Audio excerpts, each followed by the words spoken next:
Еркебек алғам, тұзбенен бұрыштың ұшырасуына уақ болдым мен. Не қара? Так, ассалаумағалейкум, мен Бесалт подписчиктер мамастарынан нөбеттік адресін таныстыратын болсақ, ашық свет кашмирден пайдаландық, басым свет кашмирден пайдаландық. И осындай столешница қойып бердік, российский. Көрсеңіз болады, мына жерге минал жайғасқан микроволновкасы.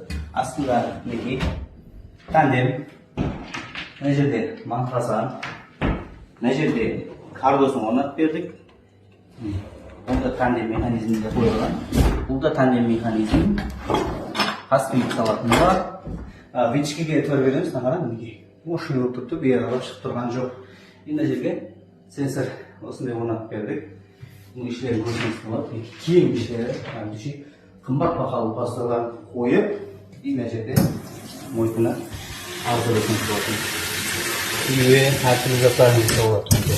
Бұл да еттің седағатын. Қапланышын рахмет. Так, мен айтайын дегенім, комментарийға сурет жіберуге болады екен. Зерткіні қойып, сурет жіберіп көріңіз. Рахмет қапланышын.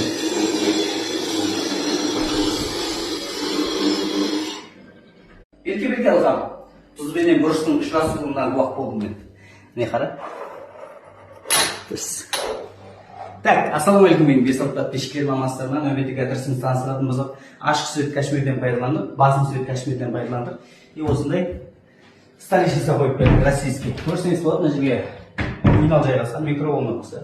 Астында неге тандем, мына жерде мантрасан, мына жерде кардосын орнатып бердік. Бұл да тандем механизмінде қойылған. Бұл да тандем механизм. Қаспиып салатын бар. Вичкеге көрбедеміз, нағарам неге. Ошын болып тұрды, бері қарап шығып тұрған жоқ. Мына жерге сенсор осындай орнатып бердік. Бұл ішілерін көрсеңіз болады. Кең ішілері, қымбат бақалы пасталарын қойып, мына жерде мойканы арзылысын болады. Үйе әртүрлі заттарын болады. Бұл да еттің седағатын. Қапланышын рахмет. Так, мен айтайын дегенім, комментарийға сурет жіберуге болады екен. Зерткіні қойып, сурет жіберіп көріңіз. Рахмет қапланышын.